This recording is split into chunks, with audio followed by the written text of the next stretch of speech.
But he also won a European award from an Italian magazine called the Bravo Award, which was for the Young European Player of the Year. And when I looked at the history of that competition, he was followed by players like Marco van Basten and Roberto Baggio, Cristiano Ronaldo, Lionel Messi, some incredible names. And he was absolutely clueless about this. He had no idea that was the case, but that was the level that he was operating at.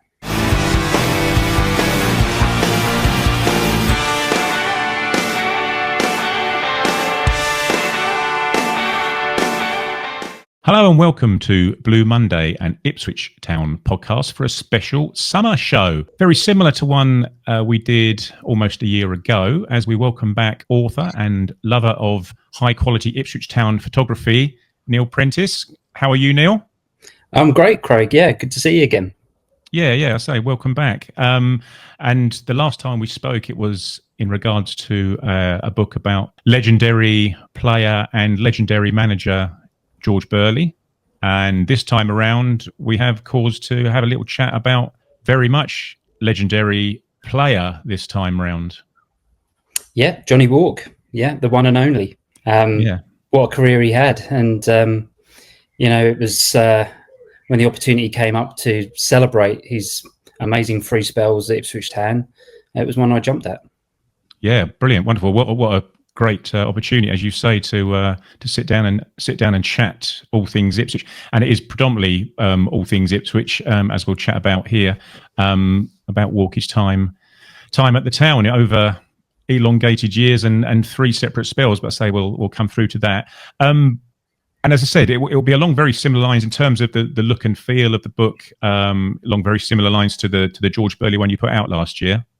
Yeah, it will, Craig. Yeah, what I'm trying to do is create a really collectible set of products that celebrate the great icons in Ipswich Town's history.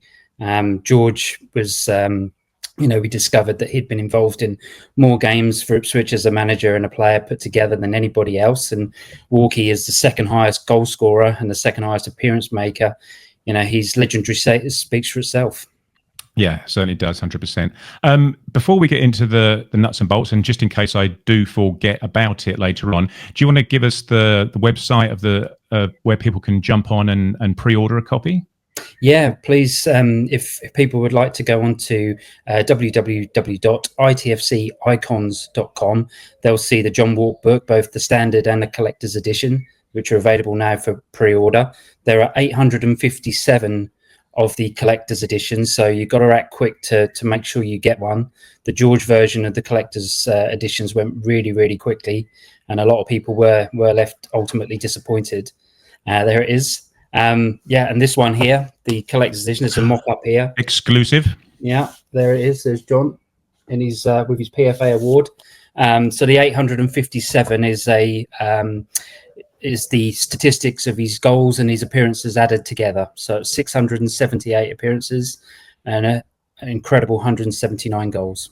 Wonderful. And as you say, as you showed the mock-up of the book there, and as I've got the George one here next to me, they are a very high quality product, aren't they? There's been, you can tell there's a lot of time, effort, thought, and love put into putting these things together. Yeah, for me, it's never just about the writing. It's about the imagery and the design and the way the whole thing is crafted. That's very much my background. And I think it's bringing those two things together to provide something which is really, evocative and something which people want to keep and keep sort of dipping into and going back to. It was never my intention to just create the standard autobiography. I was looking to create books which are almost a sort of, a different sort of genre in their own right. They cover the autobiographical stuff. They cover some of the more bizarre stuff. I like to have the contributions from the other personalities as well. So in George's case, we had players who played for him throughout his time as a manager. In John's case, I've spoken to a number of his teammates, some of the other greats of Ipswich Town. Oh, wonderful stuff. And as you say about the production itself, the books are, and anyone who's bought the George Burley book will know, they are just absolutely jam-packed full of photos, aren't they? And some people have seen before, but an awful lot that people won't have seen before that you've managed to dig out from the archives. Yeah, there is. There's a really great portfolio of images. I take a lot of time to research them and get the best images which really represent the story. I dig out things from my own sort of personal archive that I've collected along the way. I trawl through old programs and magazines and things like that, and scan these images in, and get the rights to use them. I try not to skimp on any aspect of it, whether it's getting the right images and paying the license fees for those, or to the quality of the paper that the book is printed on. It's every decision that I make is about the quality of the product and people receiving something which they're absolutely love and really enjoy for years and years. Yeah, that's right. And as you say, it's something that you can dip into, dip out of, pick up a chapter or a section of the book and read into that, and then, as you say, dip back into it at a later time. So in terms of just before we go into, what we can find within the book, how did this all come around? Why now, and how easy was it to get hold of Warky and start the whole conversation off? Well, I thoroughly enjoyed the process of putting George's book together. It was brilliant, a fantastic experience. George was absolutely wonderful to work with. I was so pleased with the end result and the reception that the book received. And I probably only had about a couple of months before I was thinking I need to do another one. I just love it so much. It's something I'm so passionate about and enjoy, just really enjoy doing. So I was looking at the possible personalities to cover, and I was looking through it, and I thought, oh, hang on a minute, it's 50 years since Warky made his debut.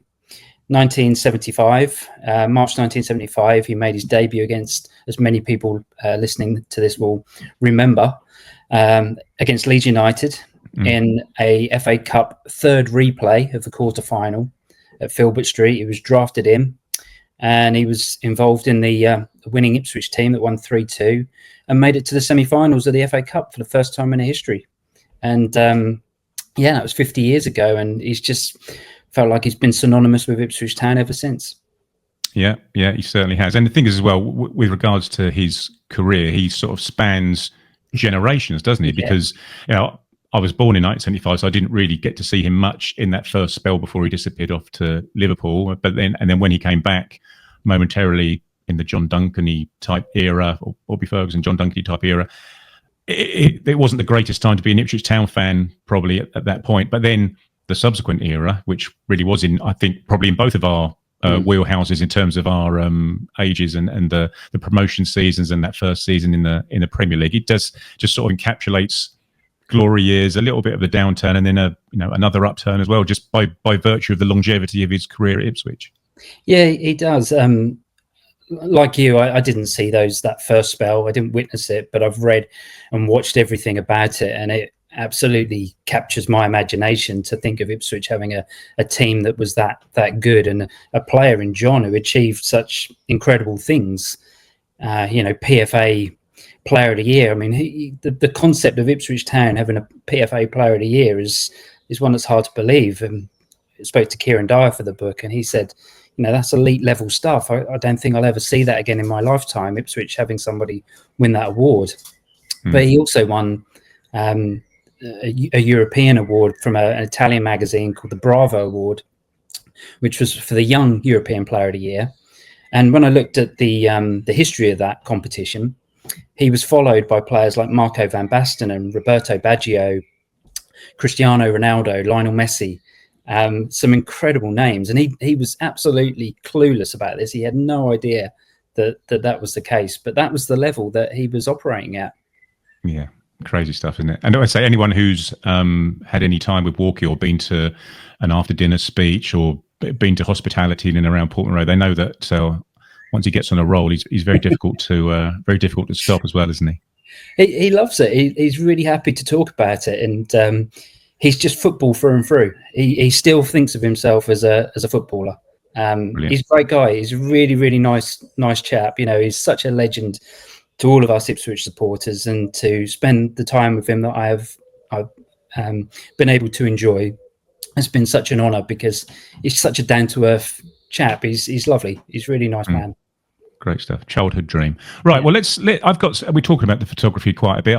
You've kindly sent through some shots and stuff. So I'll pop those up as we have a chat. Apologies to those who are listening, but for those who are watching on YouTube, please do enjoy the photos that we'll be able to stick up. So do you want to just talk us through the book? Is it like a chronological step through Warkie's career? And I say, as and when we chat about them, I'll try and work out how to, which photographs will match the story, shall we say? Well, what we've done at the start is, like with George's book, it is an in-depth interview with John. So that covers a huge, a big percentage of the book. I think there's about 80 pages on that, so about a quarter of it. And then we go into some of the key games from his career as well. So the interview, it is chronological. It's not, your normal sort of autobiographical thing. It's really trying to get, across how he was thinking and feeling about things, what was going through his mind, how he really felt about teammates and certain situations. It's not necessarily about we played this game and this happened. It's, I think most of us, certainly the diehard fans, a lot of us know that information is in there. You can find it, but this is very much about what it meant to him and the emotional sort of side of it and that connection that he has with Ipswich Town, I suppose. So we've got the big interview with John, which was fantastic to work on with him. I think we must have spent about 20 hours working through it, recording it. As I mentioned earlier, I've spoken to a number of his colleagues. I think we've got 16 ex-teammates featured. Wow. So you've got Terry Butcher, Russell Osman, Franz and Arnold. Then, more recently, you've got Jason Dizelle and Chris Kawamia, Craig Forrest, right up to Richard Wright, who was the youngest player that John ever played with. And Richard wasn't like us; he wasn't even born when John made his debut 50 years ago. So there's a nice story there, and it's been fascinating to hear their memories of playing with John and how highly they rate him. And, a lot of those people, like Richard Wright, he's been involved with Man City for about 14 years now. He was at Arsenal before that. He's been around some top players, but you ask him who the best finisher that he's ever seen in training, and Warkie's right up there. He was that good. And you said when we spoke previously that Kieran Dyer was also full of praise of him as well. Classed him as Ipswich's greatest player. He did, yeah. Kieran never got to play with John in the first team, and that's one of his big regrets. And Kieran said that he really remembered Warkie in training, and his footballing intelligence was right up there. He was 2 or 3 steps ahead of everybody else, and he learned a lot from him. And he was, quick to get involved in the debate of who was Ipswich Town's greatest ever player. Obviously, Kevin Beattie comes into that conversation. And Kieran feels that, whilst maybe Kevin was the most naturally talented and perhaps the more spectacular for his achievements and the honour and the success that he brought to Ipswich Town, then John Wark is probably out on his own. Yeah, in terms of impact, as a player, certainly. You referenced a little bit there about former teammates and Warkie's thoughts on those. There's a bit here. We've got great photo there of Paul Mariner and Warkie. But they were thick as thieves, weren't they? They were really, really good friends, and John is really still very upset about the loss of Paul. They had a fantastic rapport on and off the pitch. So obviously in Paul's case, I wasn't able to speak to him, unfortunately. But John has given his comments and his thoughts on Paul, and the author of Paul's autobiography was kind enough to let me use extracts from Paul's book to communicate how he felt about John too. Oh, wonderful. Oh, lovely touch. So you say there's obviously there'll be a fair amount, you would have thought, on the European exploits. You say none of us were around particularly at those times, but there's not only are there some great photos, but some great stories from the times from their European adventures, which he was pretty much dropped straight into the middle of, was he? If you think mid-70s. Yeah, I mean his record in European games is phenomenal. I think he scored 23 goals in 35 European matches. That's for Ipswich and Liverpool. I mean, in the season we won the UEFA Cup, He was the top scorer in the competition, top scorer in European matches for I think about 15 years until Klinsmann beat the record. He scored 14 goals in 12 games. There's his goal. That image there shows his goal in the semi-final, first leg against Cologne. And I think that is a picture that absolutely summarizes exactly what he was all about, because when you examine that picture, his technique is absolutely perfect. The way he's met that ball, the way he's hanging in the air, and he's made something very complicated look very, very simple. And I think that is at the heart of John Wark as a player. He made things look easy, and they weren't. Scoring that many goals like he did is the most difficult thing to do, and he did it in such a way with such efficiency that he made it look really simple. Yeah, and another thing to note from that photo is the fact that he hasn't got many markers around him either, which it tells a tale in itself, doesn't it? That famous arriving at exactly the right time into the box to either slide it in, smash it in, or header it in. Yeah, I think talking to his teammates, George in particular, he said you couldn't coach him. He said you couldn't coach what he had. He said you can tell players to improve on certain things and you can give them drills to do. He said, but what Walkie had was a God-given thing. That timing, that ability to arrive, that ability to then stay calm, and to place his finishes like he did. He scored every type of goal. He scored headers, he scored left foot, right foot volleys, inside the box, outside the box. He scored every sort of goal imaginable, and he had God-given talents. There's no doubt about it. You say about every type of goal. One type of goal in particular that has its own section within the book is the penalties. And as I say, another great photo to accompany this section as well.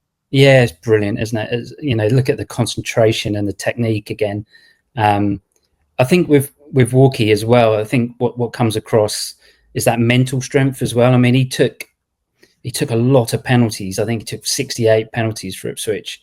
He didn't score all of them. He thinks he did, but he didn't. But he had great certainty about what he was going to do with it. I mean, in the UEFA Cup season, he scored 12 out of 12. And I think that moment where he scored the goal in the final, the first leg of the final, and the old air horn is playing in the background is such a evocative part of Ipswich Town's history.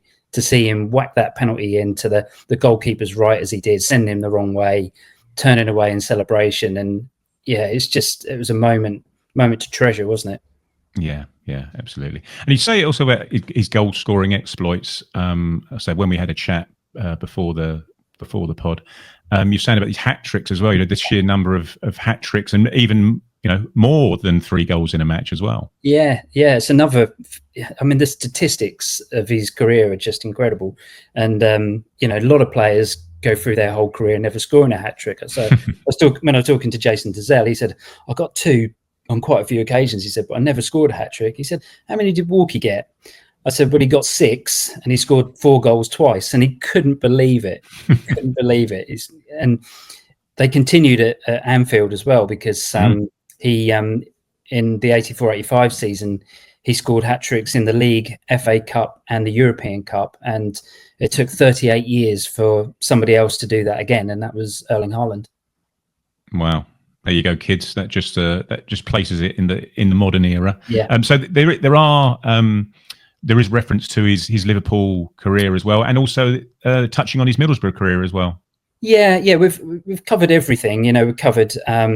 I wanted to include Liverpool and Middlesbrough because they're all part of the story, and I think the Liverpool thing is particularly interesting because he had that wonderful season. He scored 27 goals in 63 matches.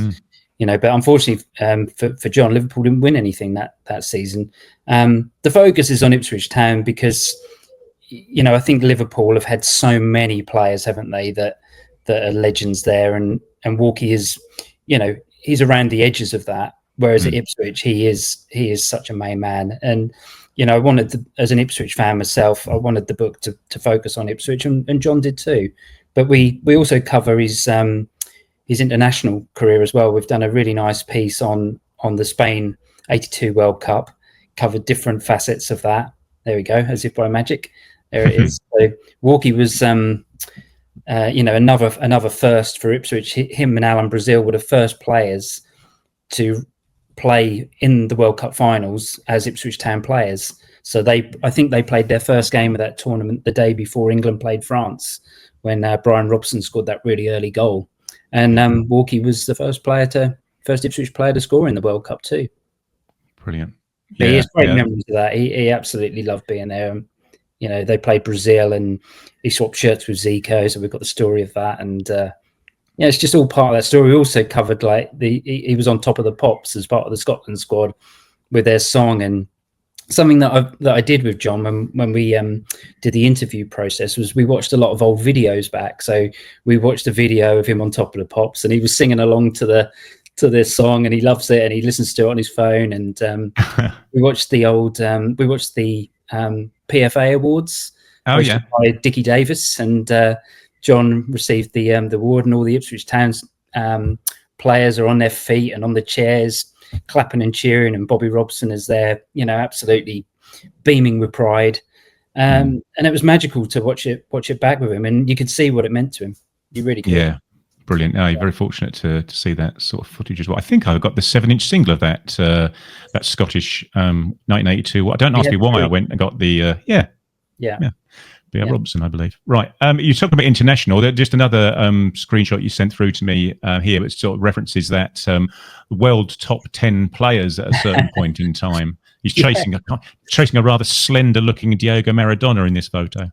He is. Yeah, that game is from 1979, and it was one of Maradona's early games for Argentina, and he actually scored his first international goal in that game. George played in that match as well, but the list that appears there that is not quite legible on this screen is a world top 10 from a Spanish sports magazine called Don Ballon, and they actually placed John in third position, one place above Diego. So he was better than Diego. It's official. Exactly. Brilliant stuff. Yeah. And as I say, in terms of hopefully the people who are watching on YouTube just get a feel of the look and feel of the book, and the high quality of the photos. And I say certainly that photo I'd never seen before. So hopefully there'll be some gems in there that people can see for the first time. One of the things I love about that picture is neither of the players are on the floor. Their feet aren't touching the floor. They're hovering above the floor. The ball's hovering above the floor. Walkie will tell you that he's trying desperately to catch up with him, to crunch him and to bring him down, but he bounced off him, I think. But that's a good example of the type of image which is quite expensive to license. That's an expensive image that when I saw it, I thought, no, it has to go in. This book cannot not have that image in it. Well, he looked a lot closer to Diego than Terry Butcher did about 7 years later, didn't he? In America, I'm not saying that. You can say that, but I'm not. No. Well, I certainly wouldn't be standing next to Terry telling him that. No. So we sort of covered the first two periods of his time with Town, but as we said before, there was that renaissance and an unexpected renaissance, not only from the players, you would think, but certainly us fans who are watching us get promoted in that 91-92 season. You're right. I think those other two spells are really critical as part of the story. I think that maybe the Robson years are have been very well publicised, and I've certainly enjoyed writing about them again and hopefully providing some fresh insight. But those other periods are less well documented. I think. John says himself that a lot of supporters actually come up to him, and some of them don't even realise what he did in the early 80s, but they remember him from either his second or his third spell. So it's like he's sort of two different players, really. He was sort of goal-scoring, box-to-box midfielder to this veteran, wily veteran defender who could read the game so brilliantly. From my own perspective, as we were talking about earlier in terms of our ages, my sort of first real big memory of John Wark was when he came back the first time, because I just remember being so excited about him returning to the club, and I thought it was brilliant. And whilst it probably wasn't the most eventful time in Ipswich Town's history, he came back and he was great because he won the Player of the Year in his two full seasons then, before he went to Middlesbrough. Then, as you say, he thought he was on the scrap heap. Yeah. He was about to give up. Didn't think anybody wanted him after Middlesbrough. Decided to knock on the door at Portman Road and convince Charlie Woods and John Lyle to let him train, which he did.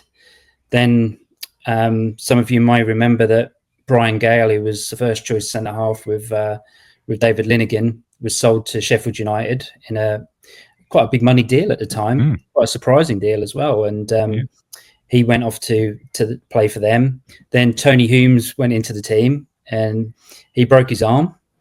As he tended to do quite often. Yeah, he was a little bit injury prone, was Tony, but he was a very brave defender, wasn't he? And John was called for, and he came in, and they never left him out. He was in for every game, and he ended up getting the Player of the Year award again. And I think, for me, and to be honest, talking to Craig and Chris and Jason, Simon Milton, all of those people, they all say that if he hadn't have come back, we wouldn't have gone up. He was that important. He was brilliant, wasn't he, in that season? Yeah. Absolutely. Yeah, he was. He was. As regular listeners and viewers to the pod will know, I am one of the largest tub thumpers for this particular team. And as you say, they don't get half as much recognition as they deserve. Those four boys on the screen, but then also just the squad as it was, and the manager as well. What they did there was nothing short of remarkable. But as you said before, you've got conversations, you've got chats with two of the guys there, Jason and Chris, about his time during this era, and it was very much the period of time where he was sort of taking on a bit of a Paul McGrath status within the squad, wasn't he, in terms of his training regime? Yeah, he never trained. Yeah, he used to just turn up and do a bit of finishing, but he never trained. By his own admission, I don't think he actually trained that much, even when he was playing under Bobby Robson. From what I'm told, from what the others tell me, and from what he said, he just, overtraining for him was the worst thing he could do. Yeah, he was a remarkable character because they all say I think it's well documented and well known that he liked to drink, and I don't think he was massively careful with his diet. Wasn't a massive trainer, but would turn up on a Saturday afternoon and 9 times out of 10 he'd be man of the match. Yeah, that's right. Well, and I meant to reference it, that 91-92 season where the song sort of came into its own, didn't it? And that's lent itself to the title of the book itself. Yeah, I think that the more I've looked at it, the more relevant the title has become. He's here, he's there, because not just on the pitch. I mean, Russell Osman put it really, really nicely when I was talking to him. He described Walkie as a player who was always where you needed him, when you needed him. I thought that was a great way of expressing it. And he always was, wasn't he? Because he's reading at a game, he could spot danger and he could spot opportunities. But then on top of that, I think there's this whole other side to John as well in his life, where he's been involved in so many other things. And that's where the third section of the book sort of comes in, really. I've called that In a Walkie Wonderland. And it talks about all these awards, and it talks about Escape to Victory and the World Cup. Of course. And it talks about the Sky Sports ad, the Panini sticker albums, the Shoot magazines, all of those, more sort of cultural things, the Top of the Pops appearances. He was involved in. It was always him, wasn't it? And he was so distinctive in his look and with the moustache and everything, that people recognised him, and he just became this icon of Ipswich Town. Yeah, and as you rightly say, and that's sort of that section you talk about there is one of the things that sets your books apart, isn't it? Because they had very similar in the George Burley books. These little quirks and things. It's not you're not dealing in the linear storyline of someone's career at Ipswich Town, are you? You go off in so many different directions, and these little nuggets, like the ITS football, whatever the magazine was for George's for George's book. But yeah, as you say, to delve into obviously the Escape to Victory, and then the as you say, the Sky Sports advert, which everyone will remember from being in the gym with Vinnie Jones and Strachan and all that mob. But as you say here, towards the very, very tail end of his career, it didn't. Well, I say tail end. It didn't tail off too much, did it? Because he still did the business back in the Premier League, certainly in the first year or so. Yeah, that phrase you use there, doing the business, that's a phrase John uses all the time. He was very much about, doing the business. He said about when he won the PFA award, he didn't get time to really think about it or dwell on it too much because he had to get back out on the pitch and do the business again. And that's that sort of down to earth, approach, that focus on the football that is really, really great to hear from him. But that section of the book that you just talked about, Craig, is what I really enjoy doing, that side of things. That's a lot of me coming out in that, my sort of, stuff that I've collected over the years and stuff that has inspired me. I mean, another big sort of inspiration for me was, the stuff that Mel Henderson did during his time at the club, the program designs and the wonderful annuals that he used to produce. I've said in the book, because I've done a big interview with Mel as well, because he was the perfect person to give the context of, what was going on off the pitch at the time too. Mel's gone into great detail talking about his role and his involvement in the Pioneer sponsorship and setting up the Junior Blues, a scheme that's still operating nearly 50 years on. There was another film that was filmed at Portman Road called Yesterday's Hero, which involved Ian McShane, who played Lovejoy. Oh, yeah. So he's given the background of that story as well. And the incident where Gabriel Batistuta was rumoured to be joining Ipswich Town as well. So all these things that, form part of this sort of rich and varied story of Ipswich Town during that period. Brilliant. Well, hopefully then this is told the story to everyone else, in that it's not a linear autobiography of John Wark. It goes off in lots and lots of different directions, hopefully of a lot of interest to people. And hopefully, as I managed to show during the course of the half hour or so, there's a lot of very, very good photos for people to get stuck into. Well, I think we've probably covered as much as we need to at this point, Neil. But just one more time for people, if you want to just give us the website. I will ask Rich to plop it in the pod description and the YouTube description, so people have got a link directly to it. But just in case they can't get to it from that. Yeah, so you can pre-order the book at www.itfcicons.com. There's all the order details are on there, so you can pre-order it now.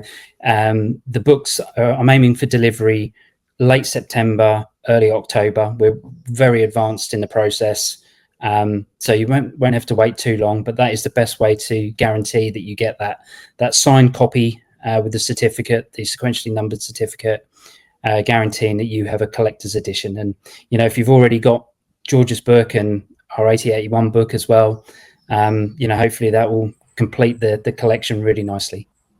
Wonderful stuff. Well, that was going to be my exclusive. Is it going to complete the collection, or have we got a Steve Whitten almanac heading our way sometime soon? Someone suggested to me the other day about writing the Marcus Evans years, but I just don't think I could put myself through it.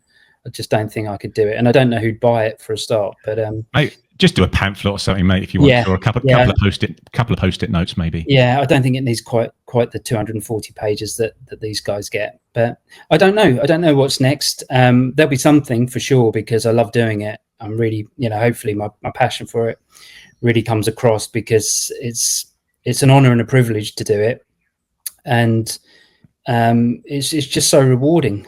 What the next one will be, who the subject will be, or what the subject will be, I don't know.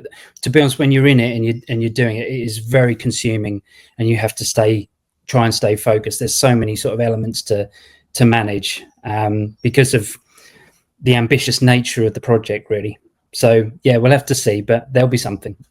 Brilliant. And you're more than welcome to come back and have a chat about it as and when you do decide where you're heading off to next. Well, thank you very much for all the Blue Mondays support. I think the Ipswich Town family of Blue Monday and all of you guys out in the media, they do a fantastic job helping, people like us to listen and find out more about our great club. Yeah, brilliant stuff. Well, as I say, everyone, hopefully you've got a really good idea of what the book contains. You've got the details of how to go and pre-order it and help Neil out. So yeah, hopefully that's enough information for you guys. Well, as I say, thank you very, very much, Neil. Thanks for your time. So I hope it goes extremely well for you. I've got no doubt at all that it will. Thanks for joining us here on Blue Monday. In terms of bits and pieces that are going on throughout the course of the summer, as you know, as and when things happen at Ipswich Town, a bit quiet at the moment, but as and when they happen, we'll be on it. So keep an eye on the socials. This has been Blue Monday, an Ipswich Town podcast. We'll see you next time.